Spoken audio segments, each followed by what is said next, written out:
మెదక్ జిల్లా వెల్దుర్తి మండలం ఆరేగూడెం గ్రామంలో దొంగలు హల్చల్ చేశారు. దొంగతనాలపై నెలకొన్న నేపథ్యంలో గ్రామస్తులు అప్రమత్తంగా ఉండాలని పోలీసులు సూచిస్తున్నారు.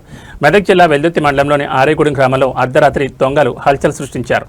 గ్రామానికి చెందిన చాకలి భాగ్యమ్మ, ఏర్పుల నవీన్ ఇళ్లలో దొంగతనాలు జరిగిన ఘటన స్థానికంగా కలకలం రేపింది. దొంగలు ఇళ్లలోకి చొరబడి నగదుతో పాటు కాళ్ల కడాలు, పట్టా గొలుసులు, పుస్తే మరియు ఇతర విలువైన వస్తువులను అపహరించారు. ఉదయం నిద్రలేచిన కుటుంబ సభ్యులు వస్తువులు కనిపించకపోవడంతో దొంగతనం జరిగిన విషయం వెలుగులోకి వచ్చింది. ఈ ఘటనతో గ్రామస్తులు భయాందోళనకు గురయ్యారు. గ్రామంలో రాత్రి వేళలో పోలీసులు గస్తీని పెంచాలని, దొంగలను త్వరగా గుర్తించి అరెస్ట్ చేయాలని స్థానికులు కోరుతున్నారు. ఘటనపై సమాచారం అందుకున్న పోలీసులు కేసు నమోదు చేసి దర్యాప్తు ప్రారంభించినట్లు సమాచారం.